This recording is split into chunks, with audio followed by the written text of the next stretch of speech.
Frank Miller came to the lonely, majestic deserts of Sedona not to find peace, but to finally disappear. We've all felt that desperate ache for a second chance, haven't we? But what if your only hope, your very salvation, is buried deep beneath the dust, guarded by the one old heart that knows you best? An aging German shepherd, an impossible scent, and a hidden vault worth millions. Can the pure, unwavering love between a man and his K9 truly be the key to unlocking a secret legacy? Or will the temptation of a fortune shatter their mutual rescue forever?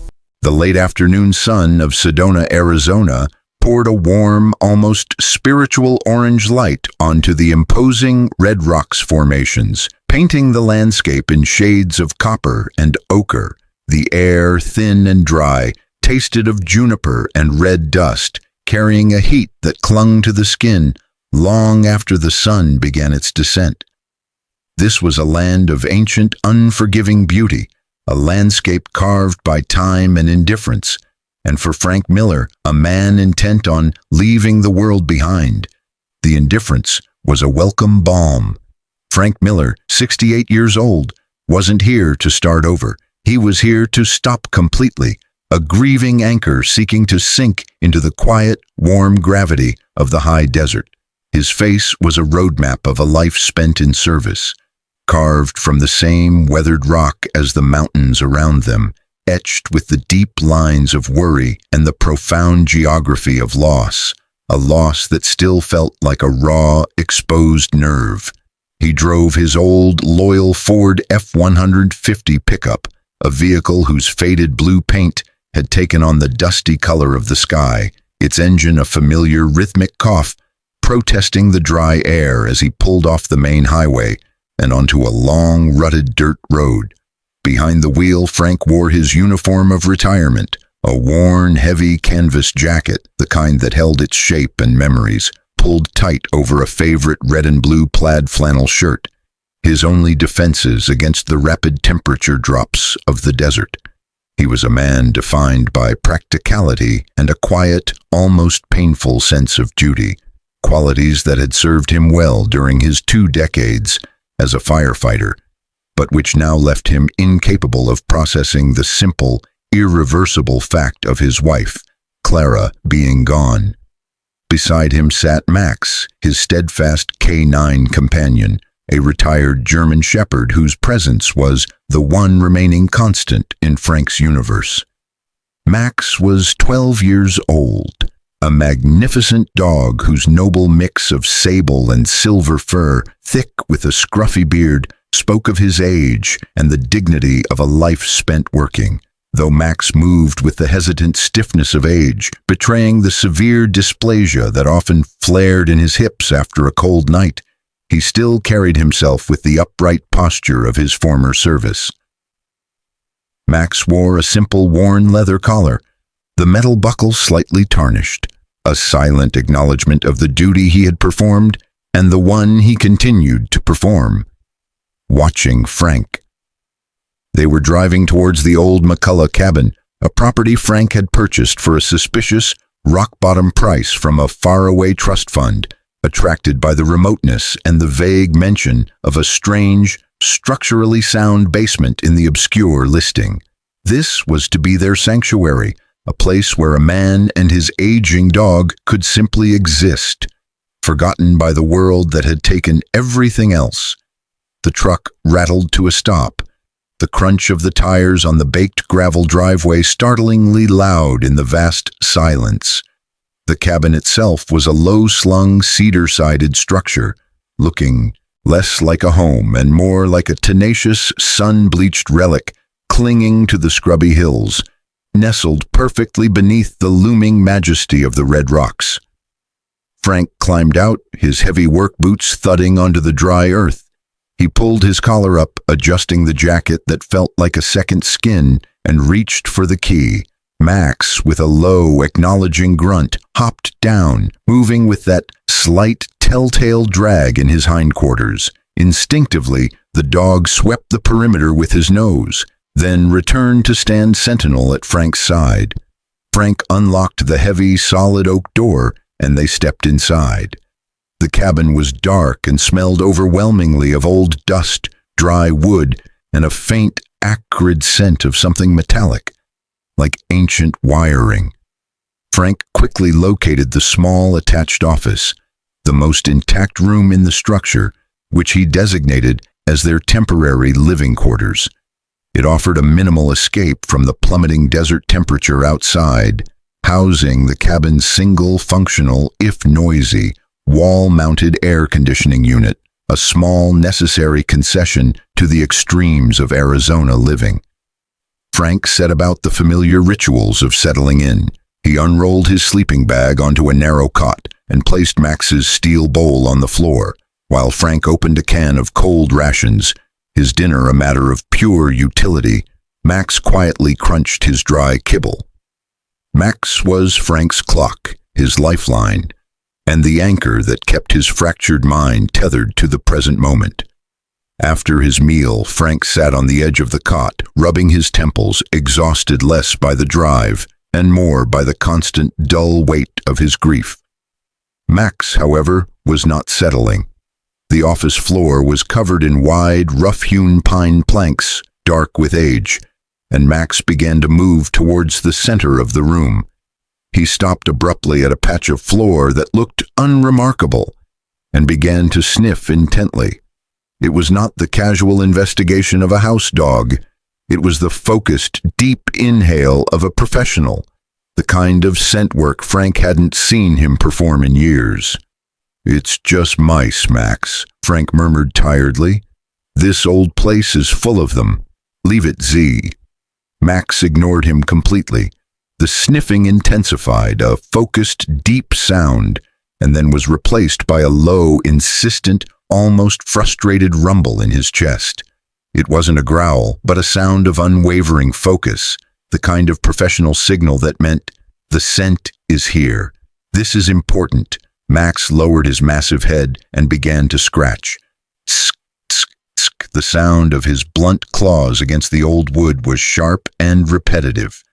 "Max, stop that," Frank commanded, his voice sharp with annoyance at the disturbance. Max instantly stopped and looked up at Frank. His eyes, usually softened by age, were bright, clear, and conveyed an urgent, familiar message that superseded Frank's command. Max let out one short, low whine, then deliberately lowered his head and scratched the floor twice more, a clean, targeted action on the exact same spot. Frank sighed, the thread of professional unease pulling tighter in his chest, overriding his fatigue. He knew this dog. This was not random dog behavior. This was deliberate communication. "Fine, boy, you win." He knelt, his own aging joints protesting the movement, their stiffness reminding him of Max's own constant, low-grade pain. He looked closely at the spot Max had indicated, a single floorboard slightly darker than the others, at the corner of which was a hairline crack, almost invisible beneath decades of ingrained dirt. Frank pulled his multi-tool from the pocket of his trousers, flipping out the small blade, and carefully scraped away the dark buildup of grime. The crack was clean now, a thin, dark line following the grain of the wood. Frank lowered his head, pressing his nose close to the floor. He inhaled deeply, cautiously. The scent hit him instantly, sharp and undeniably artificial. It was not the high, musty smell of mildew or the sweet, earthy odor of rot that normally permeates old cabins. His senses, honed by years of walking through the ruins of fires and searching in collapsed structures, instantly cataloged the precise components. There was a raw mineral tang, the scent of dry earth and clay dust, but beneath that was something far more specific and jarring, the heavy, waxy smell of old petroleum-based lubricant and engine oil, combined with a faint metallic bite that spoke of long-term preservation. This was not the smell of an old house. It was the precise chemical signature of a sealed environment, designed to protect machinery or valuable minerals from the elements. Frank sat back hard on his heels, staring at the clean, dark line on the floor. He looked at Max, who was now sitting patiently, his job complete, his tail giving one slow, satisfied thump against the floor. "Colonel Hayes," Frank whispered, remembering the few cryptic details he'd been given about the eccentric former owner and the rumors of a strange foundation. The scent was an impossibility. Chemicals this volatile should have dissipated entirely years ago. For the scent to be this strong, this clear, it meant only one thing, precisely as Max had signaled.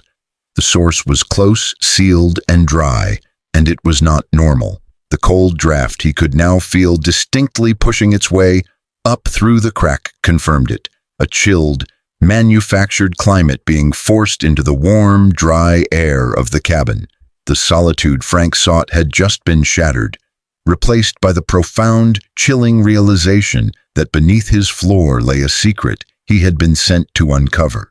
The desert morning in Sedona, Arizona, broke with the uncompromising glare of a new day, the sun cresting over the Mogollon Rim and instantly erasing the thin layer of cold that had settled overnight. Outside the McCullough cabin, the air was already warming, promising a dry, relentless heat that pressed down upon the weathered wood and the red earth. Inside, the single flickering overhead bulb cast a weak yellow circle against the gloom, highlighting the dark, linear fissure in the pine floor that had shattered Frank Miller's intended solitude. Frank Miller, 68 years old, stood over the spot, wearing his familiar plaid flannel shirt beneath the heavy, comforting weight of his canvas jacket. The vague scent of preserved machinery and dry minerals still lingered, a stubborn, impossible fragrance that defied the laws of decay and exposure. Max, the loyal German shepherd, lay nearby, his great head resting on his paws, watching Frank with those intelligent, knowing eyes. He had done his part. The mystery now belonged entirely to the man. Frank moved with the focused, quiet energy of a man who suddenly had a problem to solve, a mental shift that was both terrifying and profoundly relieving. It was the focus of his old life as a firefighter, an anesthetic against grief. He returned to his Ford F-150 and brought back a pry bar and a small, heavy sledgehammer. He knelt, his aging joints protesting, and jammed the sharp end of the pry bar into the crack. He knew from the precision of Max's alert that this was no random floorboard. It had been designed to be removed. He used the sledgehammer lightly against the bar's heel, breaking the seal of the ancient glue. With a protesting screech of old wood parting from the joists, the plank lifted. Frank tossed it aside. Beneath the plank was not the expected dirt or crawl space, but a perfectly engineered metal hatch, set flush with the subfloor. It was a circular, thick steel disc about 3 feet in diameter, with a heavy-duty locking mechanism secured by a massive, rusted bolt. This wasn't a basement, this was a safe. Frank understood locks. They were a challenge, an invitation. He carefully chipped away the debris around the bolt, using a specialized pick from his multi-tool, and applied a fine, measured spray of penetrating oil. After waiting 10 minutes, a period of silence broken only by Max's steady breathing, Frank applied his pry bar to the hatch's rim. With a loud, grinding metallic moan that seemed to echo back from the red rocks themselves, the hatch popped loose. He pulled the heavy steel disc back, revealing a square, black abyss. He shone his powerful flashlight down the opening. It was not a drop into a large room, but a narrow, perforated steel spiral staircase descending into the earth. The beam shot down, bouncing off the damp-free metal treads, and was eventually swallowed by the pitch blackness far below. Frank felt a familiar tightness in his chest, not claustrophobia, but the visceral, lingering trauma of confined spaces he carried from his years of rescues. He looked down at Max, who stood at the edge, his body rigid, his nose testing the air rising from the hole. Max let out a low, curious whine, not of fear but of anticipation. Frank nodded, zipping his canvas jacket tighter, feeling the cold air pushing up against his face. "All right, Max, lead the way." He stepped onto the first tread, his heavy work boots landing with a hollow thunk. The staircase was steep, the air growing colder and drier with every turn. They descended perhaps 50 feet, the world above shrinking until the only light was the small dancing beam of Frank's flashlight. Finally, Max stepped off the last tread onto a solid concrete floor. Frank followed, his heart pounding, replaced instantly by dizzying disbelief. The light beam did not hit a wall. It shot out and was swallowed by a massive, cavernous space. This was not a tiny bomb shelter. This was an expertly constructed, climate-controlled vault. As Frank slowly swept the beam across the vast room, he saw the contents. They were lined up against the dry, reinforced concrete walls, shielded by long canvas covers, massive shapes, some the size of small trucks, organized in deliberate, orderly rows. He walked toward the nearest shape, Max padding silently beside him. He reached out and pulled back the heavy canvas. The light revealed an array of antique machinery, old crushers, core drillers, and sophisticated pneumatic tools, all meticulously cleaned and preserved. This was no storage shed. It was a geological research laboratory established during the Cold War era, judging by the archaic, heavy-duty build of the equipment. Frank found a large metal-topped work table. On it were stacks of detailed topographical maps of the Oak Creek Canyon area, all marked with the meticulous faded ink of a man obsessed. He opened a tall, climate-controlled cabinet and his breath caught. This was the centerpiece, lined up in tight, labeled trays nestled in foam and pristine cotton, was a spectacular collection of mineral samples. He pulled out a tray, heavy, glinting chunks of raw copper ore, shimmering veins of silver, and flawless crystals of deep azurite and malachite. These were not random rocks. This was a professional, museum-quality inventory. The sheer quantity and perfect preservation confirmed the scent Max had detected. Frank estimated the market value of the rare, high-grade samples alone to be worth millions of dollars. Frank then spotted the artifact that explained everything, a simple, canvas-bound field journal resting on the desk next to an antique rotary telephone with a cut cord. This journal was the legacy of the vault's creator, Colonel Silas Hayes. The Colonel was the new central character to Frank's world, a ghost only accessible through ink. Frank flipped the journal open.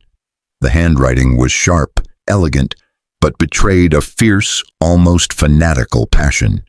He read, for a long time, the words describing a lifetime spent in the unforgiving deserts of the Southwest. Colonel Silas Hayes, now revealed as the vault's creator, eccentric, male, deceased, a scientist driven by obsession, an old-school geologist, had been driven by one consuming goal: to prove that a massive, untouched copper and silver deposit lay directly beneath the pristine beauty of the Oak Creek Valley, a valley known for its spiritual, natural beauty. The Colonel's writing became more venomous as he aged. He railed against the corporate vultures, the mining companies that he knew would tear the beloved sacred land apart to extract the copper if his findings ever became public. He had built this vault piece by piece not to hoard wealth, but to hide the proof, the scientific, undeniable evidence from the hands of greed. "They will not touch this valley," one entry read. "I have spent my life documenting the potential wealth, only to bury it forever. The price of this copper is the soul of this place." Frank's gaze scanned the vault. This was a man's entire life savings, his professional integrity, his deepest conviction encased in concrete. The Colonel had sealed himself off from the world to protect a piece of it. It was a strange mirror of Frank's own retreat. Though Hayes had retreated out of strength, Frank out of surrender, the irony was palpable. Frank Miller had come to Sedona to disappear from his own painful reality, only to stumble into the secret decades-old mission of another man who had also sought to hide from the world. He reached the last page of the journal. The ink was slightly shaky, the writing slower, but the intent was clear and final. It was a simple, stark command addressed to the eventual finder, whoever they might be, written just before the colonel had sealed the final lock. The collection is complete. The truth is protected. If you have found this place, you now carry the weight of my life's work. Do not let them sell the canyon. Protect this truth.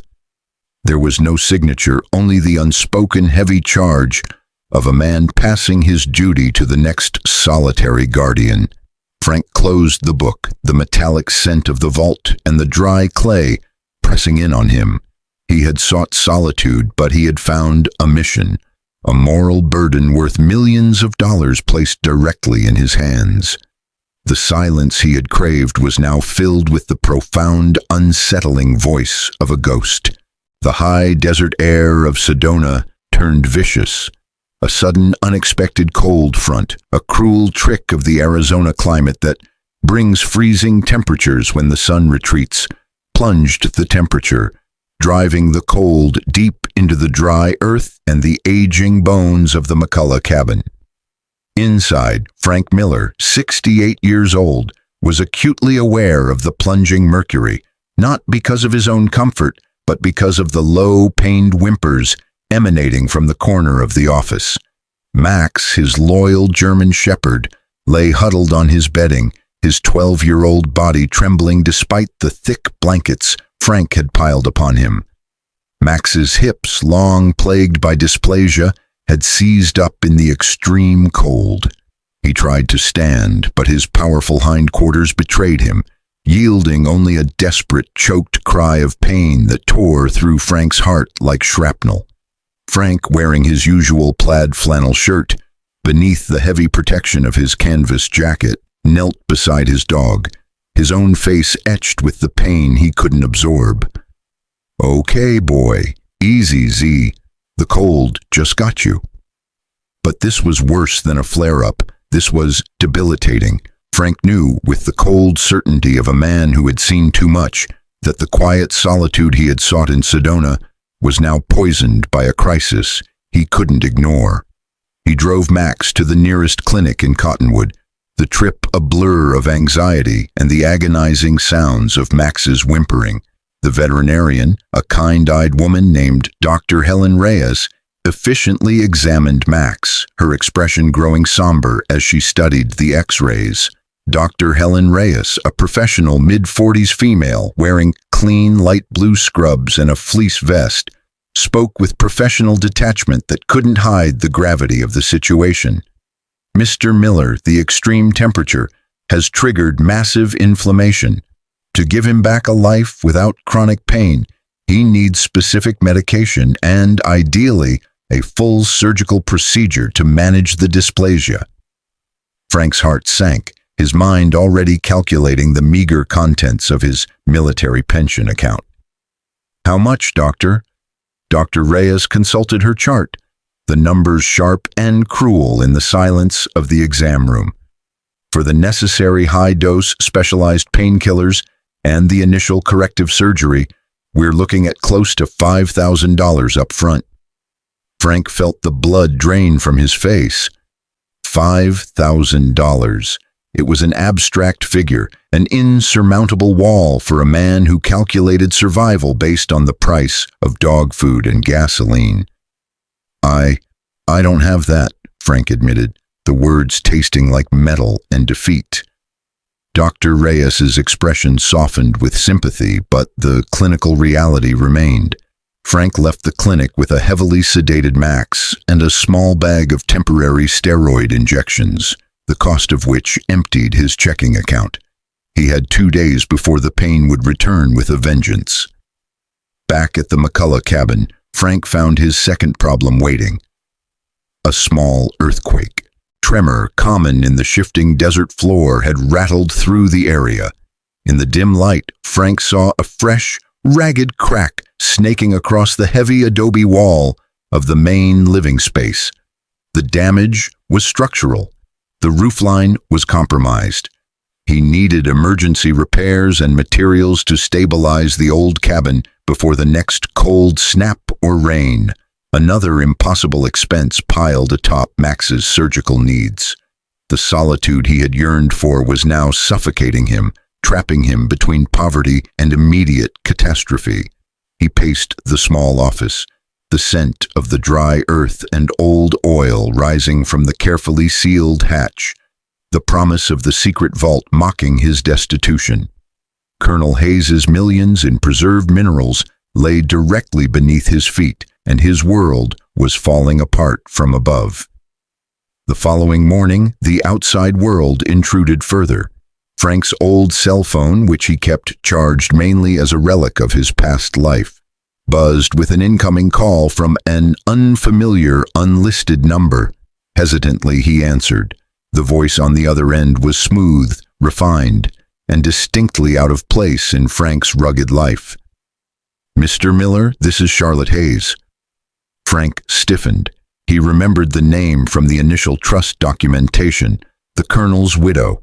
Charlotte Hayes, female, likely in her 70s, elegant, wealthy, living in Scottsdale and potentially predatory, spoke with the practiced, melodic tone of a woman accustomed to getting her way. "I understand you acquired the McCullough property through the trust. I am calling regarding the structure's sentimental value. My late husband, Colonel Hayes, always held that specific piece of land dear. I am prepared to offer you a substantial figure, significantly more than what you paid, for a quick, quiet sale. It holds great value to my family's legacy." Frank, instantly recognizing the velvet-gloved hand of corporate interest, flatly refused, citing necessary repairs and his need for the property. Charlotte Hayes did not argue. She simply expressed her hope he would reconsider, her calm tone implying an inevitability Frank found profoundly unsettling. The secret was already beginning to draw attention. That night, Max lay still, momentarily peaceful under the heavy sedation, but Frank knew the reprieve was finite. He was trapped. He needed $5,000 for Max, and he needed lumber and cement he couldn't afford to save his home. The money was right there, beneath the floor. Protect this truth, the ghost of Colonel Hayes commanded in his journal. "Save your dog," his heart screamed. He spent hours in the vault, his flashlight beam illuminating the stacked trays of shimmering copper ore and raw silver, pieces worth thousands individually. The temptation was a physical weight on his shoulders. Frank, the man of unwavering integrity, the former firefighter who lived by a code of service, finally broke. He wouldn't sell the entire collection, but one small piece, a single non-essential sample. It would pay for Max's surgery, keep the structural integrity of the canyon a secret, and save his friend. He convinced himself it was a necessary sacrifice. With trembling hands, he selected a particularly beautiful, high-grade chunk of azurite-laced copper, a piece roughly the size of his fist, securing it in a heavy burlap sack.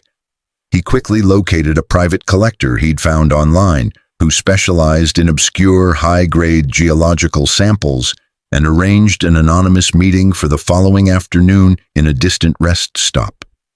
He climbed the spiral staircase, the small sack heavy against his side, his movements clumsy with guilt. He sealed the vault, his heart hammering against his ribs. He felt like a thief, a betrayer of a dead man's trust, and worst of all, a hypocrite. The next day, he dressed in his least conspicuous clothes, pulled his canvas jacket tight, and went to his truck, the burlap sack of copper sitting heavily on the passenger seat. A grim, beautiful necessity. He was reaching for the truck door handle when he heard a quiet, low movement. Max, who should have been sleeping off the heavy sedative, was struggling. The old German shepherd had dragged himself off his bed, his flanks slick with cold sweat, his hips screaming in protest, but his eyes were clear, focused only on Frank. Max limped painfully across the cold floor toward his master. Frank stopped, his body rigid with fear and shame. Max reached him, then, ignoring the small sack of copper, pressed his heavy, bearded head firmly onto Frank's exposed right hand, the hand that was about to commit the betrayal. Max did not whine or bark. He just leaned, a warm, solid, trusting weight, and then, slowly, deliberately, he licked Frank's fingers. It was an act of pure, unconditional loyalty. In that silent, desperate moment, Frank saw not the dying dog, but the fierce, clean integrity of the K-9 officer who had served beside him for a decade. He saw Colonel Hayes's earnest plea, "Protect this truth." He saw Clara's honest face. He saw himself, standing ready to sacrifice his last shred of honor for a piece of copper. The love Max offered was a searing condemnation of his plan. A dry, ragged sob tore from Frank's chest. He dropped the truck keys, his knees buckling onto the cold, hard ground. He pulled the burlap sack from the seat and hurled it against the far wall. "I can't, Z," Frank whispered, pulling the dog into a tight embrace, feeling the familiar, grounding warmth of Max's fur against his plaid flannel shirt. "I can't buy your life with a lie." He held his friend close, a man who had just refused $5,000 and chosen integrity over salvation, knowing that in doing so, he had saved Max's soul, but left them both stranded, broke and desperately running out of time. The early morning in Sedona was deceptively tranquil, the sun casting long shadows across the red dust, but inside the McCullough cabin, the air was thick with the cold reality of failure and fear. Frank Miller, 68 years old, sat on the edge of his cot, the memory of Max's trusting lick the night before a searing brand on his conscience. He had refused millions hidden in the vault to honor a dead man's trust, but that integrity had left his loyal German shepherd, Max, facing agonizing pain and a future cut short by neglect. Max, 12 years old and still under heavy sedation, lay peacefully, his breathing shallow, but Frank knew the reprieve was ending. Frank was broke, his house was structurally unsound, and the only path forward required another sacrifice, one that wasn't buried in the earth, but sat idling reluctantly in his driveway. He wore his familiar plaid flannel shirt beneath the heavy canvas jacket, but the jacket no longer felt like armor. It felt like a shroud of his own making. He knew what he had to do. He had rejected greed. Now he had to embrace loss. Frank gently carried Max, the old dog, a heartbreakingly heavy, inert weight, to the Ford F-150 pickup truck.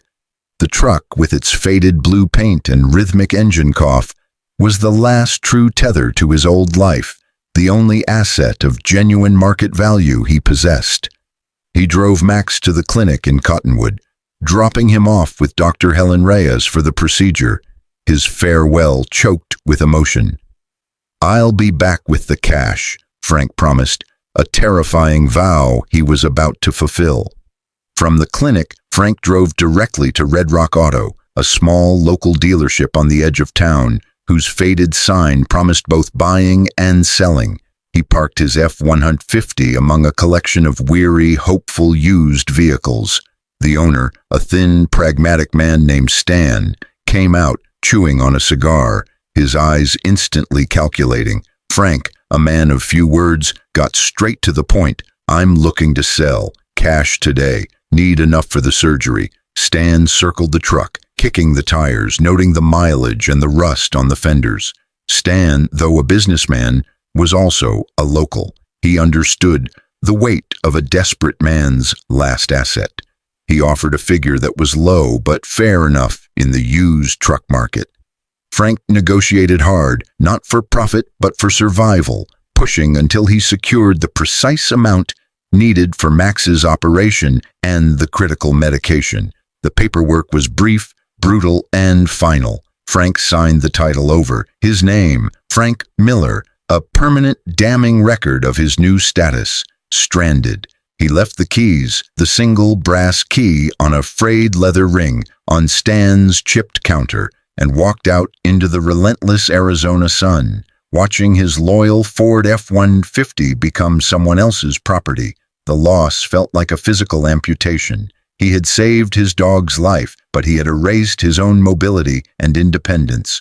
With the necessary funds transferred to Dr. Reyes, Frank began to tackle his second problem, the compromised roof and the crumbling wall of the McCullough cabin. Without a truck and without money for professional labor, he was confined to walking, and thus he became an unwitting fixture in the quiet life of Sedona. His long, solitary walks to the sparse general store for basic supplies, always wearing his distinct canvas jacket and work boots, did not go unnoticed. It was during one of these walks that he saw a flyer stapled to a notice board advertising an Oak Creek Canyon cleanup event, organized by a local conservation group. He had dismissed it initially, but his desperate need for free or donated construction materials pulled him toward the event. That was where he met Dana Evans. Dana, female, likely in her early 30s, energetic, passionate, and wearing a faded, earth-toned Save the Red Rocks t-shirt and sturdy cargo pants, was the heart and soul of the local preservation effort. She was coordinating a team of mostly high school volunteers and a few dedicated older locals, directing them to clear accumulated debris and invasive species from a fragile riverside area. Frank, seeking only silence and materials, kept to the periphery. He didn't seek conversation, but his training spoke for itself.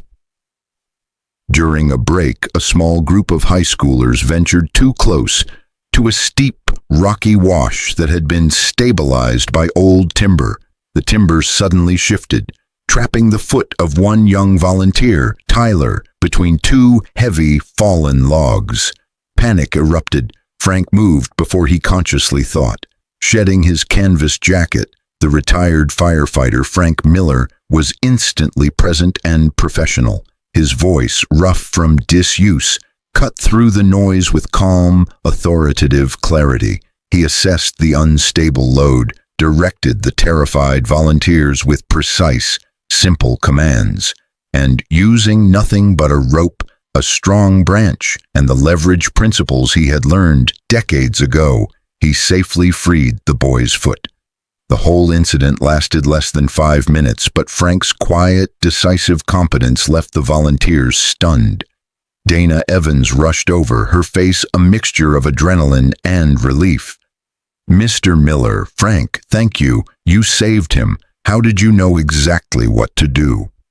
Frank, already pulling his jacket back on, retreated instantly, mumbling only that he used to be a fireman. He quickly left the scene, ashamed of the attention, but not before Dana had noted his name and the quiet, powerful command he possessed. His skills, like the minerals in the vault, were impossible to hide entirely. When Frank returned to the clinic to pick up Max, the dog was heavily bandaged, tired, but peaceful. Dr. Reyes confirmed the surgery was successful. Max would recover, though he'd always have a slight limp. Frank paid the final bill, an exchange made possible only by the loss of his truck, and carried Max back home. The solitude of the cabin, however, felt different. Frank was stuck, dependent on walking for miles just for groceries, but Max was alive, and Frank's integrity was intact. Days later, as Frank started the desperate, lonely work of stabilizing his cracked wall with makeshift materials, he heard a new sound, the rumble of multiple engines and voices outside the secluded cabin. He emerged, wary, to find a small convoy of trucks, a flatbed loaded with lumber, a pickup carrying cement bags, and several familiar faces from the cleanup event. Dana Evans was at the front, her energetic face framed by the determined expressions of several local volunteers, including Stan, the auto dealer. "Mr. Miller," Dana said, her voice clear and firm, "we heard what you did for Tyler, and we heard what you did for Max. Stan stepped forward, looking uncomfortable but resolute. "You sold your ride for that dog, Frank. That kind of commitment doesn't happen much around here." Dana explained quickly. The community had organized a rapid collection, calling it Max's Mission. They had raised enough money to cover the bulk of Max's post-operative care, specialized food, and the medication Frank couldn't afford. More than that, they had brought materials and labor. "We can't have the man who saved Tyler and his own dog living in a house that's about to fall down," Dana declared. Frank stood frozen, surrounded by strangers who suddenly weren't strangers at all. The very community he had tried so desperately to escape had come together to rescue him, repaying his act of selfless sacrifice with their own collective generosity. He looked at the faces, determined, practical, and kind, and slowly, deeply, he understood. The greatest value was not the copper buried beneath his floor, but the connection he had inadvertently forged above ground. The desert air over Sedona was unusually gentle, the sun a generous warmth rather than a harsh glare, suggesting that even the Arizona climate could yield to a measure of peace. Inside the McCullough cabin, the atmosphere was one of purposeful industry. The adobe wall, once a ragged wound, had been expertly patched, reinforced, and coated, and the roof no longer threatened imminent collapse. Frank Miller, 68 years old, stood back, admiring the seamless work, not with the cynical detachment of the man who had arrived months ago, but with the quiet pride of a co-creator. He wore his familiar plaid flannel shirt. The canvas jacket was tossed onto a workbench, reserved now for the cold of the vault. His hands, though still calloused, were less burdened. Max, his loyal German shepherd, now moved with a new spring in his step. The surgery made possible by the sacrifice of the truck and the subsequent generosity of the town had been a success.